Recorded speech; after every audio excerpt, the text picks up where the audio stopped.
윤석열 대통령! 윤석열! 네, 좀만 더 안으로 가시죠. 예. 윤석열 대통령! 윤석열 대통령! 됐습니다. 윤석열! 감사합니다. 자, 다시 내가 중간에 파면 일주일 만에 관저를 떠난 윤석열 전 대통령이 국민의 한 사람으로 돌아가 새로운 길을 찾겠다며 국민과 함께 꿈꿨던 자유와 번영의 대한민국을 위해 미력 하나마 노력을 아끼지 않겠다고 밝혔습니다. 윤 전 대통령은 저는 오늘 관저를 떠난다. 그동안 정말 감사했다며 지난 2년 반 이곳 관저에서 세계 각국 정상들을 만나고 국익과 안보를 지키기 위해 노력했던 순간이 주마등처럼 스쳐 지나간다고 말했습니다. 이어 지난 겨울 많은 국민들과 청년들이 자유와 주권을 수호하겠다는 일념으로 밤낮 없이 관저 앞을 지켜줬다.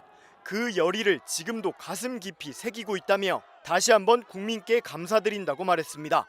앞서 파면 후 두 번째 낸 입장문에서 저는 대통령직에서 내려왔지만 여러분 곁을 지키겠다고 밝힌 것과 크게 다르지 않은 내용으로 파면 이후에도 별다른 반성 없이 지지층을 향해서만 낸 메시지로 분석됩니다.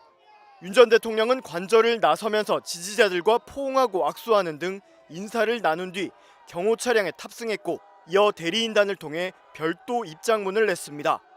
윤 전 대통령 부인 김건희 여사의 모습도 포착됐는데 김 여사는 한남동 관저를 나설 땐 차에서 내리지 않았고 서초동 사저에 도착하자 차에서 내려 지지자들과 인사를 나누는 모습이 목격됐습니다.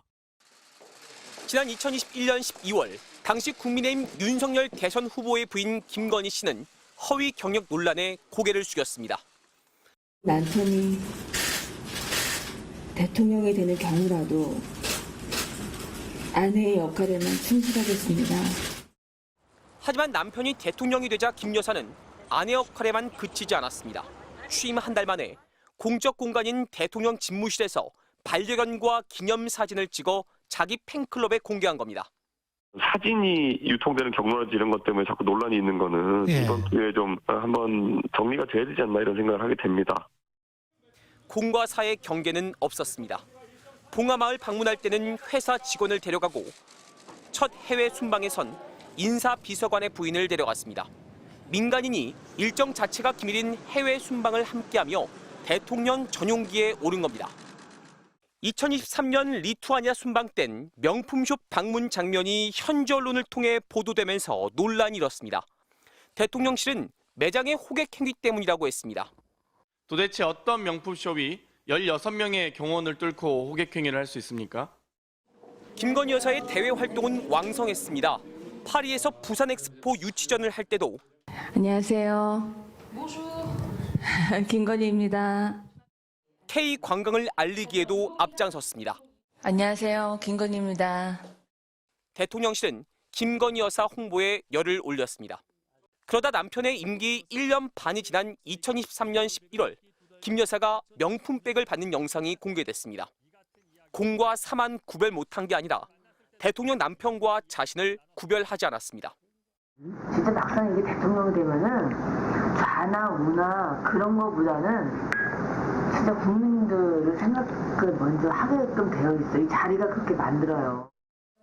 여론이 들끓자 김 여사는 사라졌지만 김건희 여사는 이내 또 다른 모습으로 등장했습니다.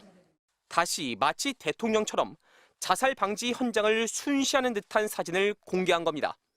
김 여사를 둘러싼 논란은 정점이 없었습니다.